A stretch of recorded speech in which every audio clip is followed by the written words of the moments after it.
bersyukur dengan duduk pada malam hari ini, berbahagia, bergembira dengan maulid Nabi besar Muhammad sallallahu alaihi wasallam.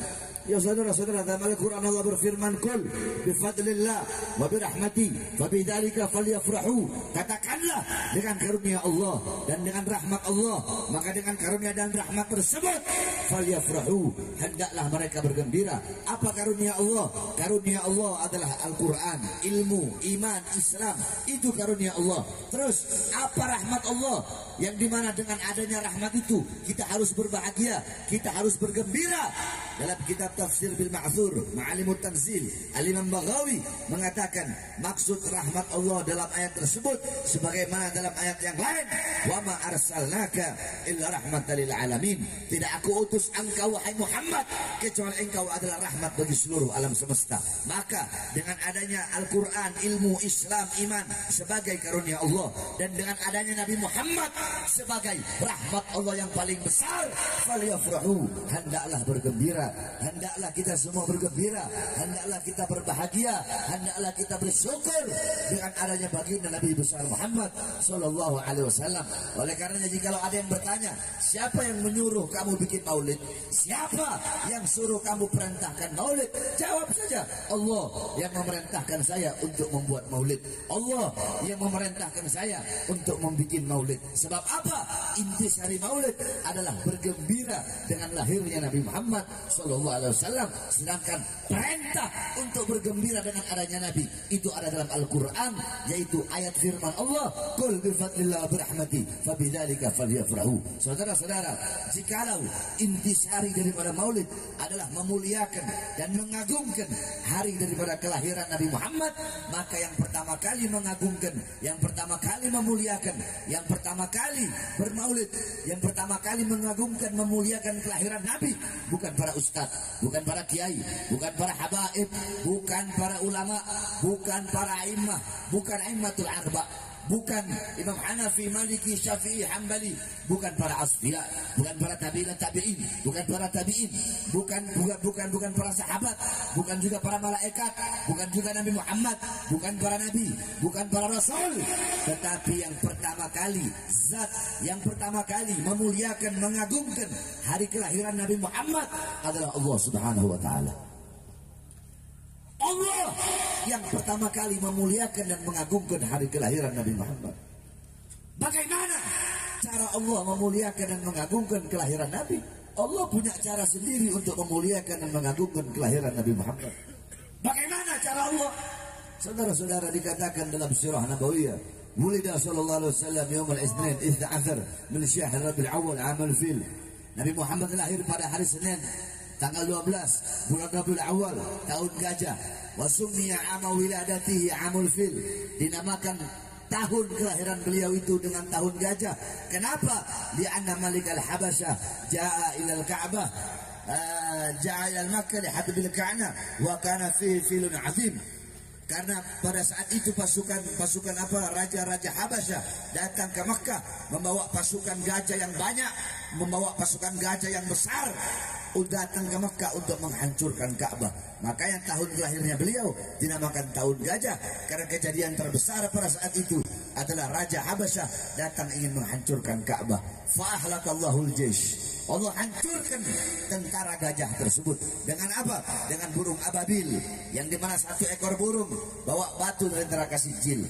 Satu ekor burung bawa 3 buah batu, satu batu di mulutnya, satu batu di kaki kanannya, satu batu di kaki kirinya. Sehingga ketika burung ababil melemparkan itu batu kepada tentara gajah, itu batu jatuh di atas kepala, tembus sampai ke kaki. Faja'alahum kasfin ma'kul, Allah jadikan mereka bagaikan makanan ulat, bagaikan daun yang dimakan sama ulat, lubang. Jatuh itu batu di atas kepala, tembus sampai ke kaki, saudara-saudara. Allah hancurkan mereka. Kenapa? Allah hancurkan di saat hari kelahiran Nabi Muhammad SAW. Padahal bisa saja Allah hancurkan sebelum Nabi lahir. Sebelum Nabi lahir, sebelum mereka berangkat, bisa aja Allah menghancurkan.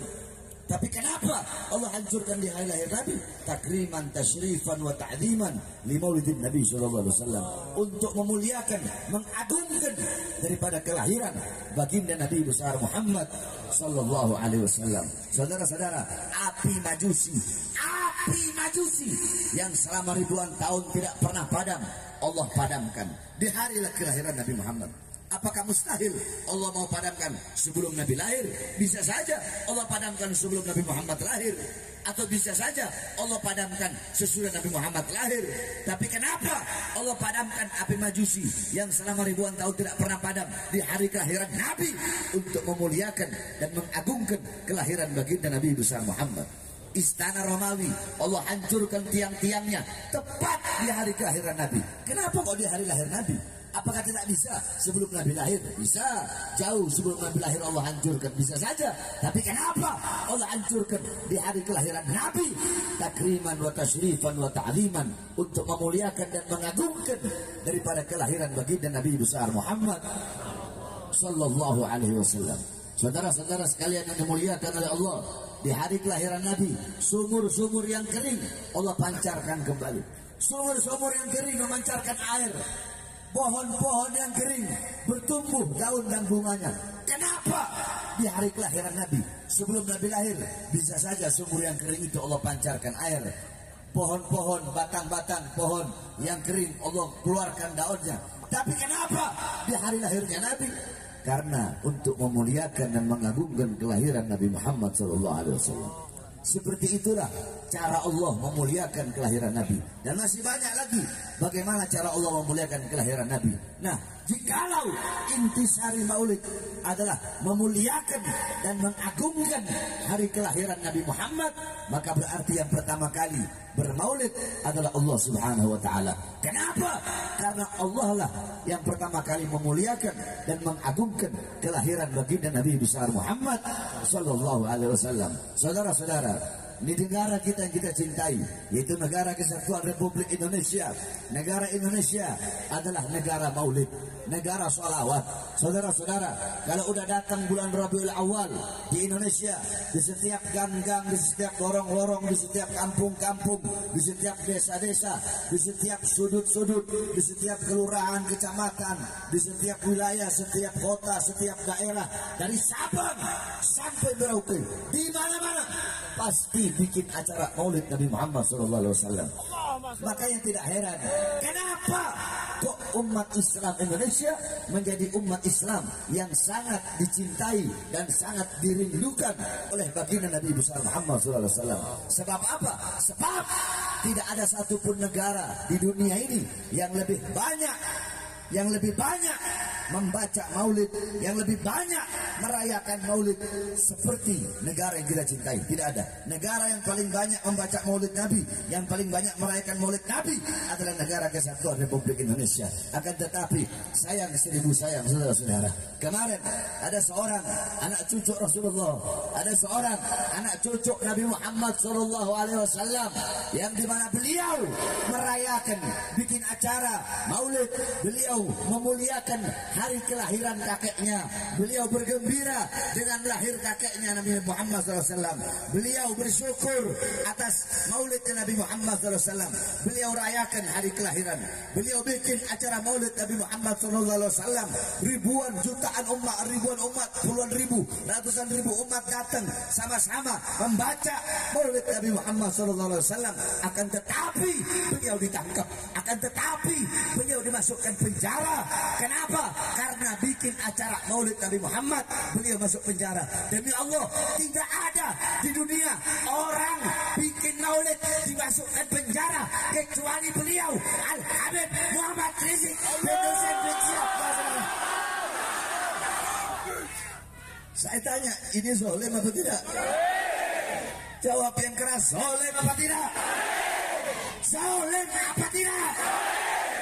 Adil atau tidak? Adil atau tidak? Beliau bikin acara maulid Nabi, dimasukkan penjara, 6 laskar beliau dibantai, rekening keluarga beliau semuanya diblokir.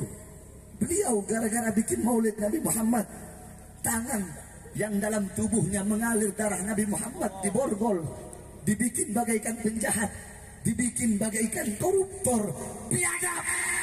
Padahal beliau anak cucu Nabi Muhammad yang merayakan maulid Nabi Muhammad. dengan alasan PSBB.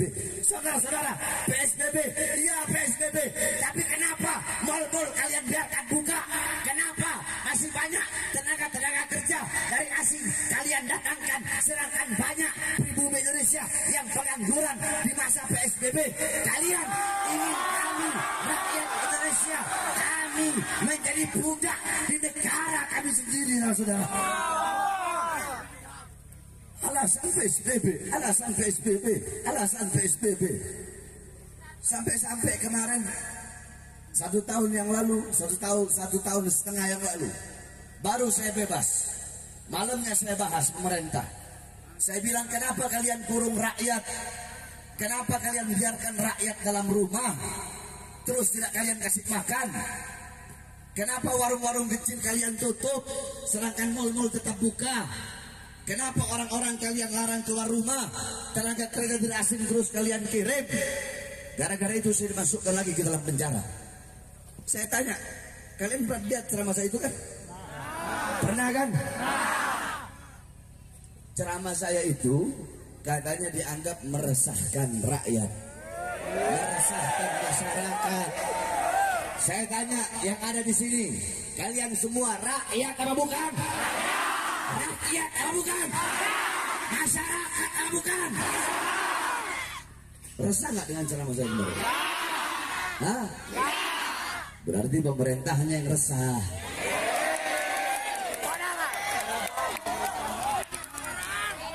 Kan udah saya bilang, mulut saya ini kayak alkohol. Mulut saya kayak alkohol. Kalau kena kulit yang ada luka, perih, pedih, sakit.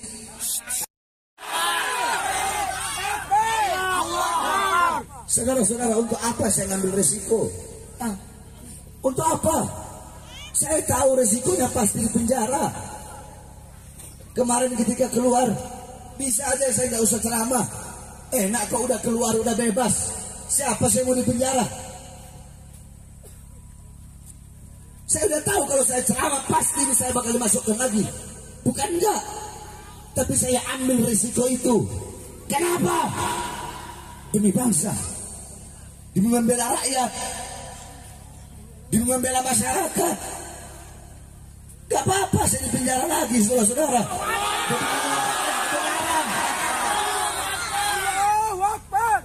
Kami anak cucu Rasulullah, Habib Rizik, kami dalam tubuh kami mengalir darah-darah pejuang, mengalir darah-darah yang selalu membela rakyat, darah-darah yang selalu membela umat.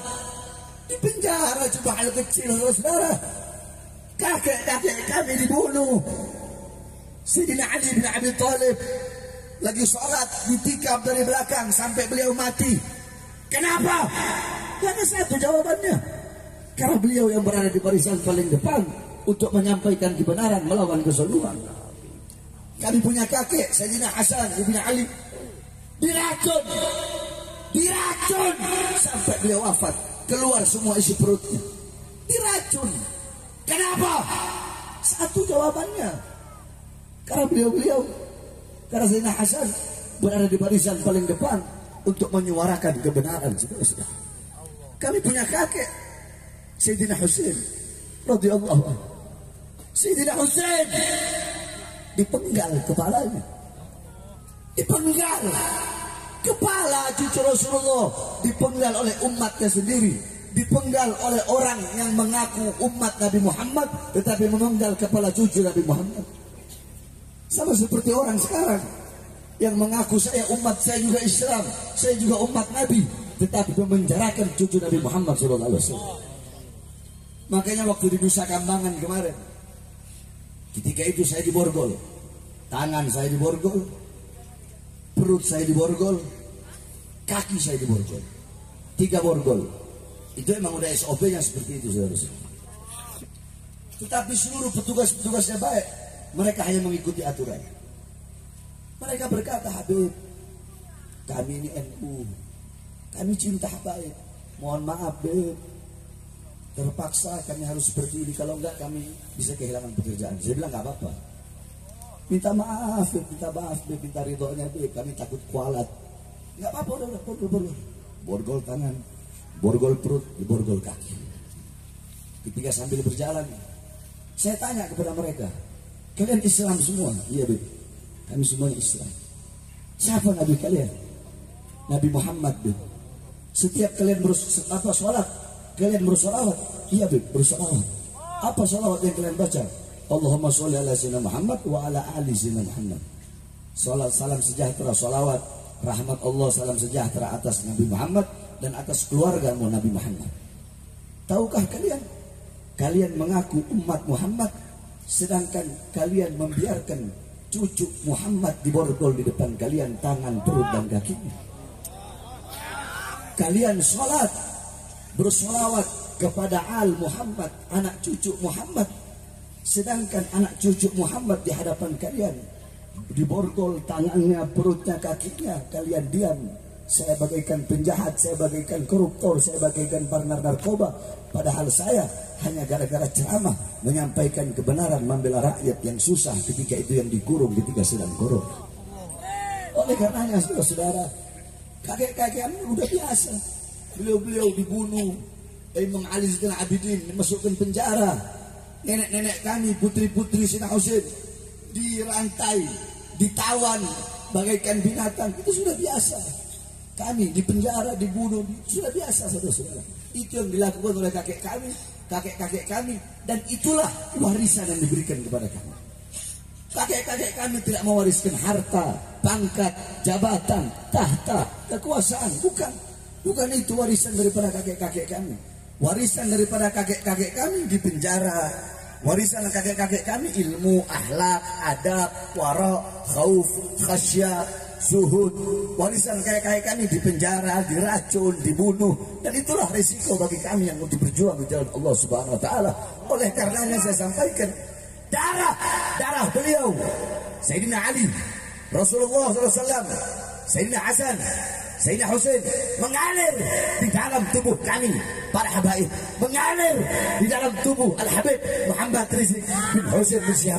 Oleh karenanya kami sampaikan, kami para habaib, kami para anak cucu Rasulullah, kami para pemuda-pemudi Syabab Ba'alawi yang lurus, yang berada di bawah komando Habib Rizik, demi Allah kami akan selalu tegak berdiri, tidak akan berhenti sampai mati, tidak akan mundur sampai hancur untuk melawan ketidakadilan, melawan kebongkaran sampai titik darah penghabisan. Kami tidak lawan pemerintahnya. Akidah kami aswaja, betul? Akidah kita apa? Akidah kita apa? Aswa. Ahlus sunnah wal jamaah. Ahlus sunnah wal jamaah. Akidah Asy'ari matu. Akidah Asy'ari matu. Mazhab Syafi'i. Mazhab Syafi'i. Nah, dalam akidah Ahlus sunnah wal jamaah, hukumnya haram melawan pemerintah yang sah. Haram menjatuhkan pemerintah yang sah. Kami tidak melawan pemerintah, tidak. Yang kami lawan kezalimannya, betul? Ketidakadilannya, betul? Ketidakadilan yang kami lawan. Ini negara hukum kita nggak adil, betul? Penista-penista agama dibiarkan. Penista agama dibiarkan, padahal sudah berkali-kali dilaporkan. Tetapi kalau para ulama-ulama pengkritik penguasa yang dilaporkan, dari langsung dipanggil polisi, langsung dijadikan saksi, dari saksi jadi tersangka, dari tersangka langsung dimasukkan, saudara-saudara. Kenapa yang terlapor penista-penista agama ini kok nggak diproses? Karena mereka berada di pihak kekuasaan. Kenapa kok kami dimasukkan penjara? Jawabannya satu, karena kami tidak bisa disuap, kami tidak bisa disogok, kami tidak bisa dibeli, saudara-saudara. Kami tidak akan menjual kehormatan darah suci Rasulullah SAW hanya demi kehinaan-kehinaan duniawi atau pangkat, jabatan, tahta, dan kekuasaan. Tidak, saudara-saudara. Kami semata-mata untuk membela agama datuk kami dan membela rakyat bangsa Indonesia yang sangat kami cintai. Oleh karenanya saya sampaikan kepada seluruh hadirin semua yang hadir di sini, kalian jangan pernah capek untuk menyampaikan kebenaran. Terus tegak berdiri. Udah cukup. Selama ini, selama 3 tahun, saya lihat para ustadz, para kiai, ada beberapa para habaib juga diem, tengkurap, anak-anak mudanya diem, tengkurap. Cukup. Sekarang saatnya bagi kalian untuk bangkit. Saya tanya, siap bangkit? Siap bangkit? Siap bangkit kembali? Siap berjuang? Siap berjuang? Siap berjuang? Siap melawan kezaliman? Siap melawan kemungkaran? Siap hancur? Siap mati? Siap dibinasa? Siap binasa? Kalau di penjara gimana? Di penjara gimana? Siap. Di penjara. Di penjara. Di penjara. Di penjara. Diracun. Ditangkap. Dibunuh. Siap mati. Siap hancur. Siap binasa. Sampaikan kepada mereka, kami para pemuda-pemudi Islam bersumpah, bagi kami NKRI adalah harga mati. Bagi kami Pancasila adalah harga mati. Bagi kami Bhinneka Tunggal Ika adalah harga mati. Bagi kami Garuda harga mati. Bagi kami Pancasila harga mati. Bagi kami merah putih adalah harga mati. Oleh karenanya, bagi siapapun para pengkhianat bangsa yang ingin menyengsarakan rakyat, yang ingin menyengsarakan rakyat, berbuat tidak adil kepada rakyat, maka kami pemuda-pemudi Indonesia akan berdiri, akan bangkit, kami akan tegak berdiri, tidak akan berhenti, tidak akan mundur, akan terus melawan, berada di barisan paling depan, melawan kezaliman sampai titik penghabisan saya. Saya sudah tidak peduli lagi, saudara-saudara. Saya sudah tidak peduli. Minimal risiko yang sudah saya jalani, yang saya jalani di penjara berkali-kali, tinggal nunggu saya dibunuh aja, saudara-saudara. Saya tidak peduli. Sudah cukup. Saya tidak peduli. Minimal daripada risiko perjuangan itu di penjara. Dan itu sudah saya berkali-kali masuk. Saya ini tinggal tunggu mati aja. Ditembak atau diracun atau diapakan. Saya tawakal kepada Allah. Tetapi jangankan hanya di penjara, saudara-saudara. Kamu pikir saya bakal kapok? Tidak. Bahar bin Smith tidak akan pernah kapok untuk menyuarakan kebenaran. Demi kalian, umat kakek kami Nabi Muhammad SAW, demi rakyat Indonesia, apapun agamanya, Kristen mau Buddha mau Hindu, apapun sukunya, apapun warna kulitnya, untuk rakyat Indonesia, untuk bangsa, untuk merah putih, untuk kedaulatan Indonesia. Jangankan cuma di penjara.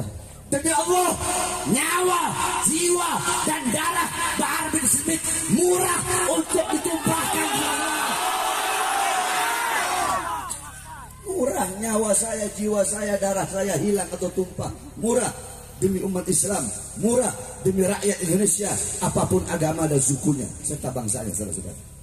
Oleh karenanya, saya wasiatkan kepada seluruh hadirin yang ada di sini. Cukup sudah selama ini kalian tertidur. Sampaikan kebenaran. Betul? Jangan pernah capek. Kebenaran itu bagaikan matahari yang akan selalu bersinar walaupun di hadapan orang-orang yang buta. Jangan pernah takut kepada siapapun. Tanamkan dalam hatimu rasa takut kepada Allah, maka akan Allah tanamkan dalam hati-hati makhluk rasa takut kepadamu, saudara-saudara. Oleh karenanya kita doakan, mudah-mudahan pemerintah kita menjadi pemerintah yang baik, menjadi pemerintah yang adil, menjadi pemerintah yang bisa mensejahterakan rakyat, pemerintah yang memakmurkan rakyat, pemerintah yang berdiri sendiri, pemerintah yang tidak tunduk dan tidak patuh kepada para cukong-cukong dan kepada para asing-asing, pemerintah yang berwibawa, berdiri sendiri dan bisa mengelola kekayaan alamnya sendiri sehingga lebih mensejahterakan dan memakmurkan rakyat. Amin, amin ya Rabbal Alamin. Terakhir kita doakan saudara-saudara kita yang berada di Semeru yang sedang dilanda bencana, yaitu gunung yang meletus. Mudah-mudahan saudara-saudara kita di sana yang wafat, mudah-mudahan Allah terima amal ibadahnya. Amin. Yang mengalami luka-luka, mudah-mudahan Allah segera sembuhkan. Amin. Dan saudara-saudara kita, baik dari pemerintah ataupun dari ormas-ormas atau dari kemanusiaan-kemanusiaan yang lain yang sedang berada di sana untuk membantu korban, mudah-mudahan Allah kuatkan langkahan kakinya.